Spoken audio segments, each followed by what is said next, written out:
Welcome to the channel Creepy Horror Stories. You have just finished listening to the story titled, The Kingdom of Silence. We hope you enjoyed this journey into the dark history of New England. In October of 1745, the forests of New England had turned into a solid wall of crimson leaves and heavy fog. Captain Elijah Vaughan pulled his horse to a halt, a brass sextant gripped in his hand. Behind him followed two soldiers, Thomas, a young cartographer, and Sergeant Miller, a seasoned veteran.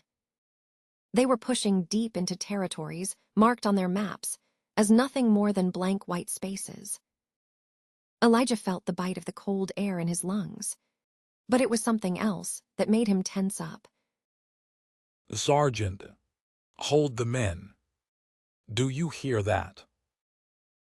That's just it, Captain. I don't hear a damn thing. The world around them had gone dead. Tree branches didn't stir, even though a sharp wind bit at their faces. Not a single blue jay called out, and not one rodent rustled through the dry grass beneath the horses' hooves. Even the horseshoes striking the rocks made a dull thud, as if the sound were being smothered by cotton. They pressed on until the forest broke open, revealing a strange settlement. A high palisade made of sharpened oak logs, reaching about 12 feet high, surrounded a dozen houses. Every building, from the roof down to the foundation, was layered with thick mats of damp forest moss and dried peat.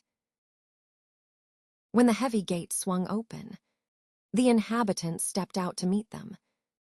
Leading the way was a woman in a gray dress, Mistress Miriam, and an old man in a black frock coat. The villagers moved with extreme caution, as if they were walking on thin ice.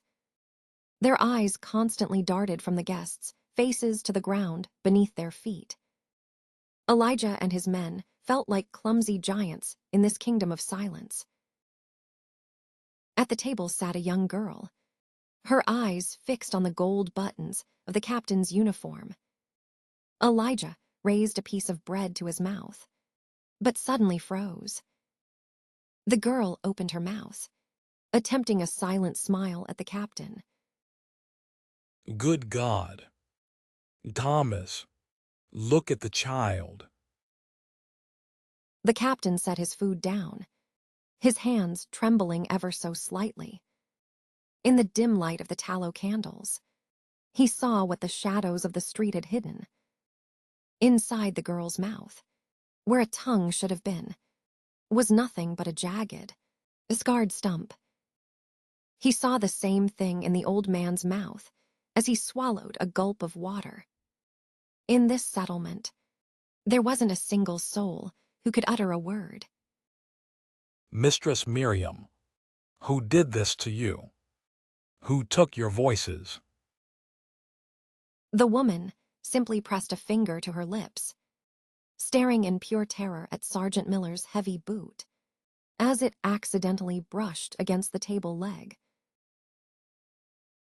Sergeant Miller felt the tension ratcheting up from the oppressive silence surrounding them. His fingers, stained with gunpowder and road dust, nervously gripped an iron mug he had just filled with water from a wooden bucket. For a split second, the man's hand faltered. The heavy metal slipped and slammed into the tightly fitted larch floorboards. The villagers' reaction was instant and synchronized. Mistress Miriam, the elderly elder, and even the little girl dropped to their knees at the same time, pressing their palms against their ears so hard their faces turned red. They squeezed their eyes shut and froze, making no move to get up. Sergeant, pick that up at once. What is wrong with you people? It is just a sound. But Miller did not have time to move. Under the soldiers' feet, the floor began to vibrate strangely. It was not an earthquake. It was a directed, rhythmic pulsation, as if something massive and hungry were waking up beneath the house. The boards began to arch upward, Then one of them splintered in half. Something pale, devoid of fur or skin, erupted from the gap. It looked like a giant, muscular rhizome covered in sharp, bony growths. It coiled around Sergeant Miller's leg. Man opened his mouth to scream, but in that same instant, Mistress Miriam lunged forward and clamped her hand over his mouth, staring into his eyes with a pleading look. Miller, grab the table.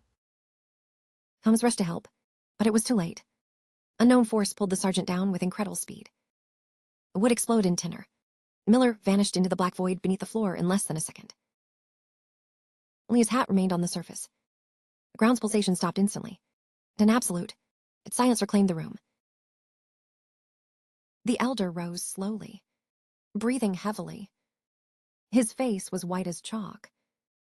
He led the captain to the back of the house, where a door leading to a deep cellar was hidden behind a heavy wool curtain.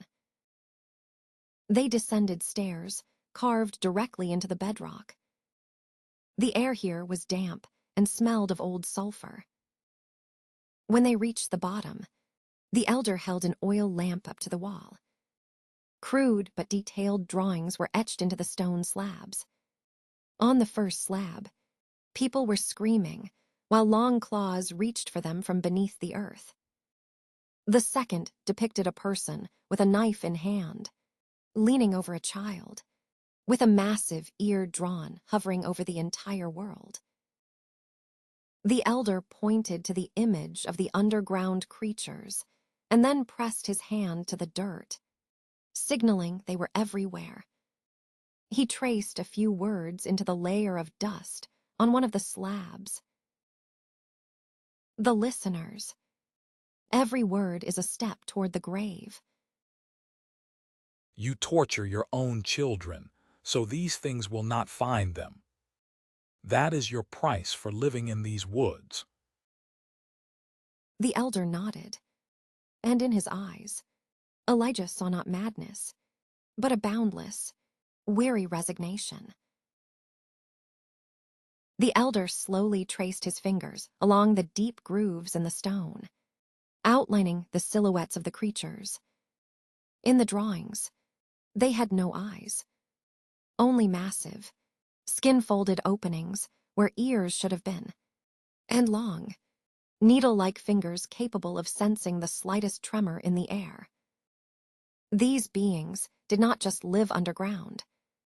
They were part of the forest's very ecosystem, catching the resonance of human vocal cords as a signal to hunt. They are blind. The whole time, we have been walking on their roof, and they have been listening to our heartbeats. While the captain was processing the scale of the threat, a faint, muffled groan drifted from the shadows of the cellar. Mistress Miriam lay on a straw mattress in a corner of the stone chamber. Her face was slick with sweat, and her fingers clawed into the burlap. Beside her, the elder was already laying out tools on a cloth. A narrow silver blade and a bundle of dried herbs for cauterization. When the infant entered the world, it instinctively took a breath, preparing to let out its first cry. No. Stop. You cannot do this. The captain lunged forward, reaching for the hilt of his saber. But Thomas and two men from the village who emerged from the shadows blocked his path. They held him tight, pinning him in place, but they did it without any aggression, only with stony resolve. With a swift, practiced motion, the elder took the infant. The blade glinted in the lamplight. The child flinched, but instead of a cry, only a faint, gurgling wheeze escaped its throat. The elder took a piece of charcoal and quickly wrote on the wall beneath the drawing of the creature. The first cry kills 1,000. One tongue saves the bloodline. Captain, look at them. They are not executioners. They are sheep trying not to provoke the wolf. If that child screams, these walls become a communal coffin. Elijah dropped his hands. powerless. The logic of this horror was flawless and merciless. When they returned to the surface, more news was waiting for the captain. The horses they had left by the palisade were gone. All that remained where they had been tied were shredded leather straps and deep furrows in the dirt leading toward the woods. The animals, sensing the subterranean rumble during the attack on Miller, had bolted. We cannot go on foot. Our boots, our gear, the metal buckles. We are making way too much noise for these woods. There is no way back, sir. We are part of holy silence now, whether we like it or not. Any attempt to run through the brush will lead them straight to us. The captain looked at the palisade, which now felt less like a defense and more like the walls of a livestock pen.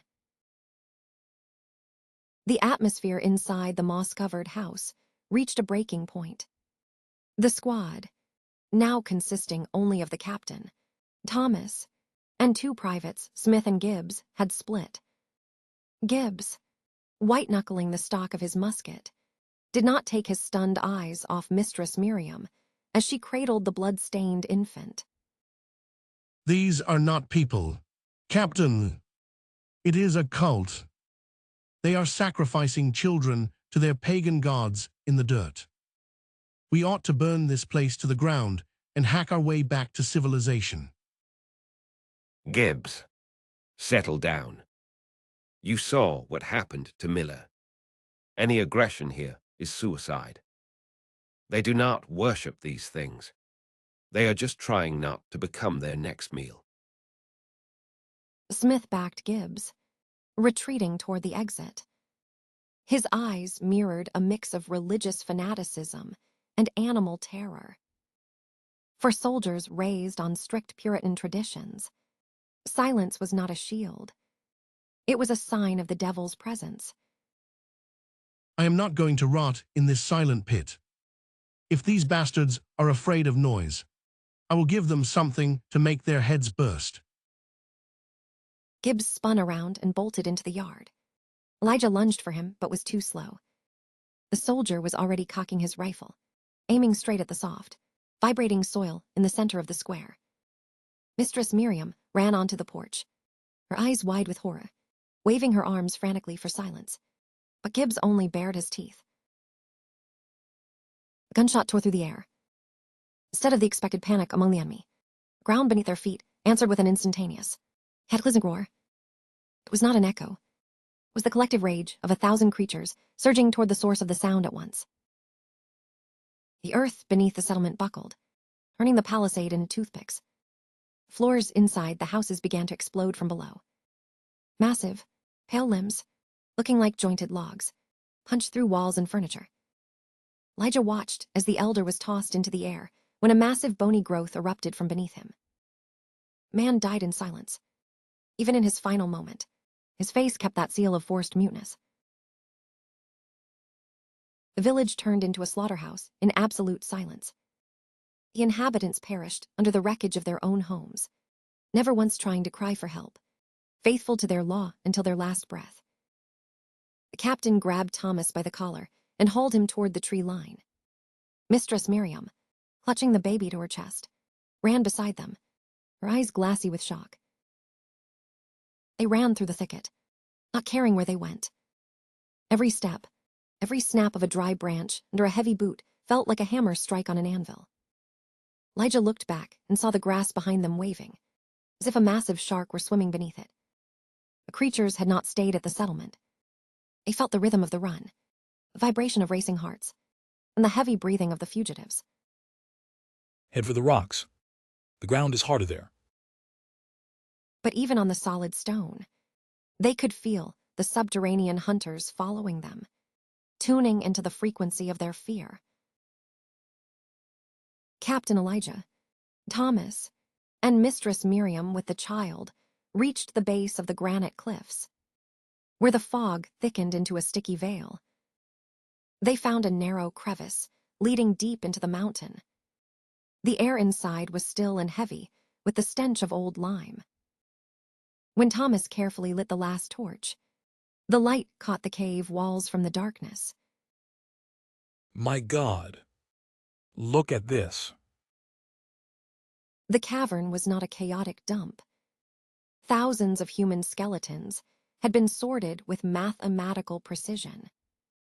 Skulls lay in separate pyramids, and long femurs formed complex geometric patterns on the floor.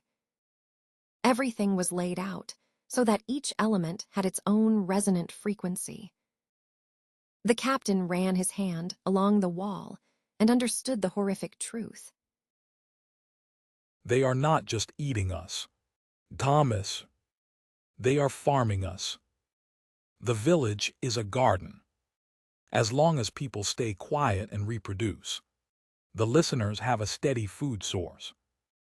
They only take the noisy ones to cull the population of anyone who might scare them or give away the nest's location. We are like cattle to them, being taught not to moo before the slaughter. Thomas suddenly stepped back, his face contorted in panic. He began to tremble violently, staring at the pyramids of bones. The young man's mind, unable to withstand the realization that humanity in these woods was nothing more than a biological resource, finally snapped. He picked up a heavy stone and looked at Elijah with pure hatred. If I make a sound here, they will come for you first. I will escape while they are busy with your bodies. Thomas began to strike the rock ledge rhythmically and with force. Each blow echoed deep within the cave, death sentence in every ring. Elijah saw dust begin to sift from the ceiling. From the gloom of the distant tunnels came the scratching of 1,000 claws. The creatures had answered the call. Stop, you fool. You are killing us all. The captain shoved Thomas aside and dashed deeper into the grotto, where he noticed something strange. In the middle of the cave, half buried in the dirt and wrapped in thick ropes, stood a massive bronze church bell. One could still make out the Latin engravings and the coat of arms of a European foundry on it. The settlers had not destroyed it. They had buried it here, like the most dangerous weapon in the world. Mistress Miriam, help me free the clapper.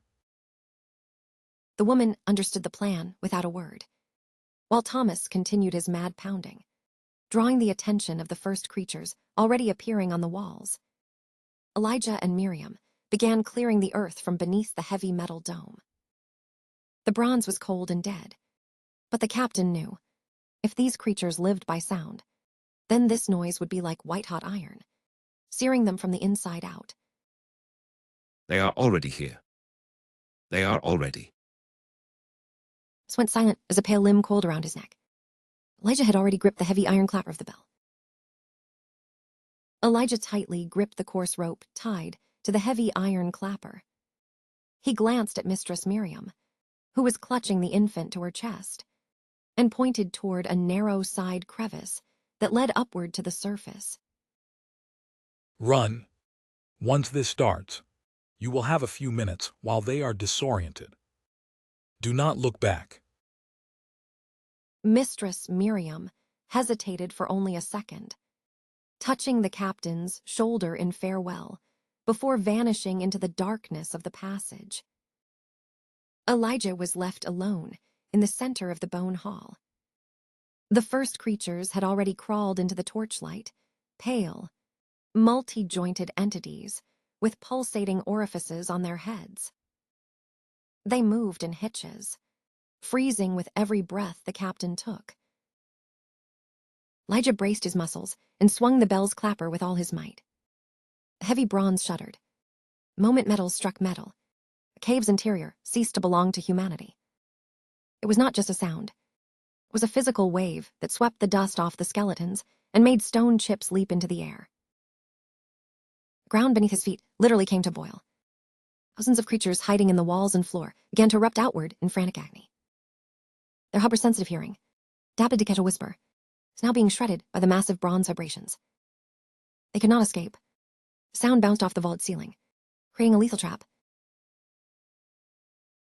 Maddened by pain, creatures lunged toward the source of the noise. They could not see the captain, but they could feel the epicenter of the sound waves. Sensitive clawed limbs latched onto the bronze dome, trying to stop the vibration that was killing them. Light kept striking the bell, even as the first sharp talons tore through his uniform. The cave ceiling, unable to withstand the resonance, began to give way. Massive granite blocks plummeted down, pushing both man and monster-like. Last thing Elijah saw before the main entrance was buried under tons of rock was the spindly bodies of the subterranean predators, disintegrating under the force of the unbearable sound. Captain remained at the heart of the bronze thunder, buried forever with those who had taught this forest to be silent. A month passed before a figure appeared on the outskirts of one of the frontier settlements. It was Thomas, the young cartographer. His uniform had turned into filthy rags. His face was blackened from exhaustion, and his eyes stared forward with a hollow, frozen gaze. When the local farmers tried to speak to him, he did not utter a single sound. It was only when they gave him water that they saw the horrific truth. The young man's mouth was mangled by a crude, self-inflicted mutilation. He had robbed himself of speech just to have the right to pass through the forest and remain unnoticed by whatever lives beneath the roots of the trees. A week later, he was brought to Fort Boston. Thomas sat in the barracks, hunched over his paper, trying to recreate the maps from memory. Life bustled all around him. Soldiers laughed loudly, wagons creaked behind the walls, and port workers shouted commands. Every one of those sounds made Thomas flinch and grip his quill tighter. Suddenly, a low, thick hum rolled over the city. The bells of the great cathedral struck, announcing the hour of 12 p.m. A wave of sound surged through the streets, bouncing off the stone walls of the buildings. On the perfect surface of the water, faint concentric circles appeared. They were weak at first, but with every new strike of the bell, they grew sharper. The rhythmic pulsation was not coming from above, from the cathedral, but from below, from the very floor of the barracks.